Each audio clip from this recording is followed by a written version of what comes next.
Russia says its forces have downed 11 drones launched by Ukraine over the region of Rostov.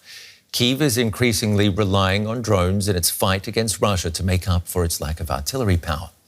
The unmanned aircraft are effective at destroying Russian defensive positions, but military analysts warn drones alone won't be enough to win the war.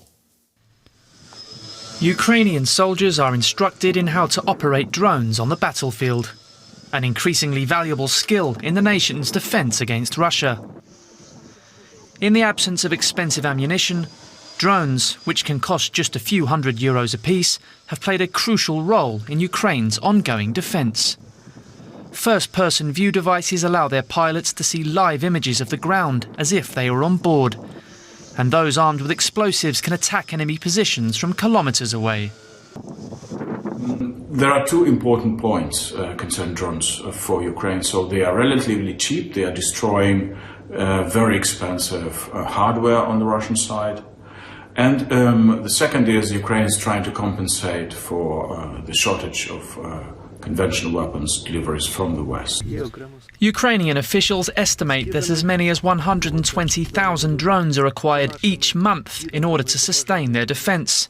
In its 2024 budget, Kyiv set aside more than €1.1 billion for manufacturing drones, while allies such as the United Kingdom and France are sending them in their thousands.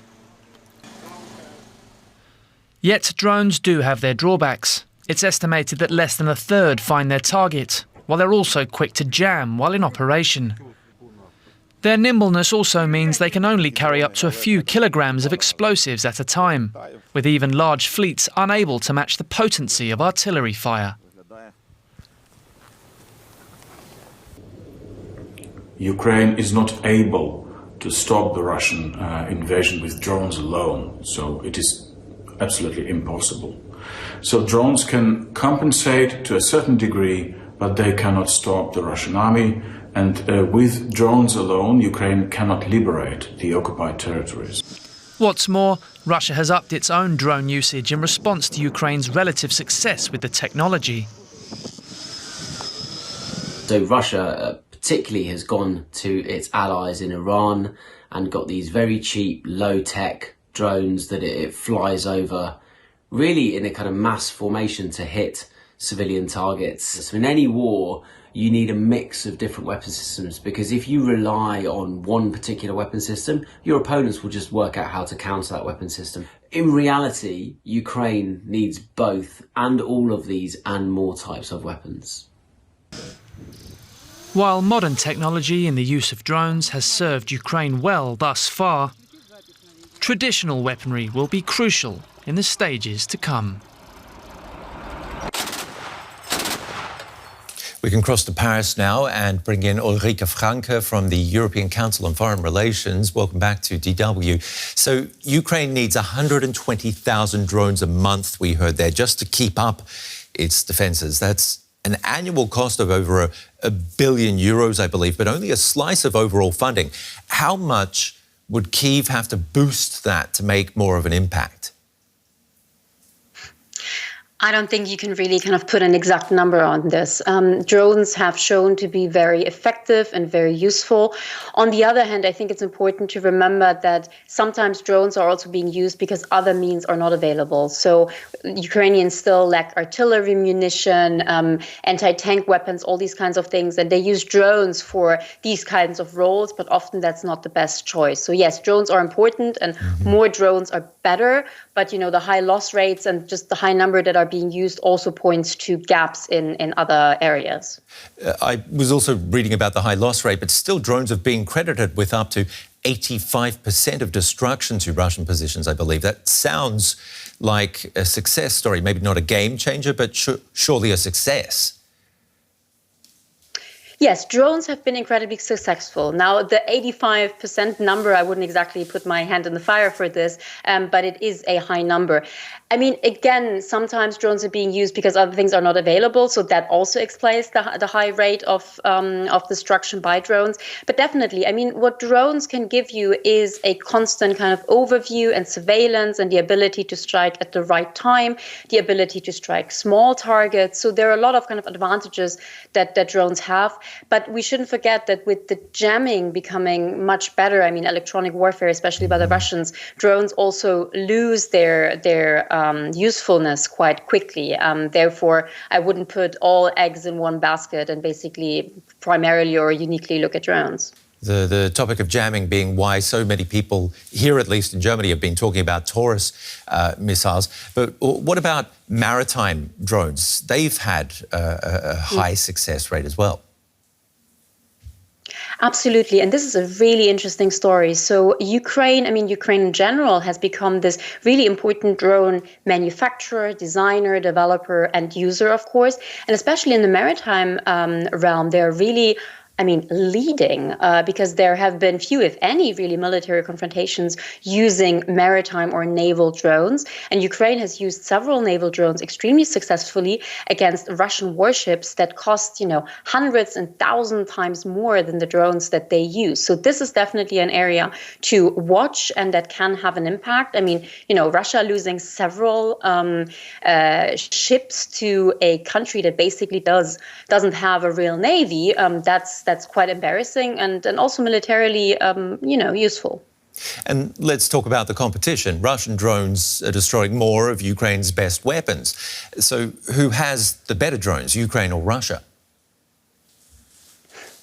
Difficult to say because there's a full range of drones being used basically on both sides. And it's not that you need one system that is better than the other. It's always a kind of cat and mouse game between drones and counter drone systems. New systems are being developed. Russia has a few systems that are quite useful for their purposes. So the Iranian Shahed 136, not a particularly sophisticated system, even a system that is often intercepted by Ukrainian air defenses, but still because they have so many of them and just sent them, on Ukrainian towns, they have an impact. The Lancet kamikaze drone that Russia has developed, that is something that does cause headaches to the Ukrainians because they're really difficult to intercept. So that is, so to speak, a good system, militarily speaking, of course. But I'd say overall, in turn, I am say by Ukraine than by Russia at this point. Okay, thanks for your insights and your time. Ulrike Franke from the European Council on Foreign Relations. Well, for more on drones, we can talk to Stephen Wright. He's a professor of aircraft systems at Tampere University in Finland. Thanks for being with us. Professor, how much of an impact would you say drones have had on the course of this war? I think that they've been very successful at doing remarkable things. Changing the total dynamic of a war is my personal overview here. Drones, of course, have their limitations. We saw that in the report just now. Are some people expecting too much of drones in warfare, do you think? No, not at all. Looking back at the history of these things, it's really remarkable. One of the earliest examples came from the First World War. 1918, America invented the Sperry bug, which was a pilotless flying torpedo. And then as history has advanced and the technology has caught up with it, we've then seen further applications. Most people aren't aware of this, but 1941, the Americans flew a B-17 bomber from Hawaii and landed it 15 hours later in California, which just gives you an idea of how much technology and capability there has been over the years.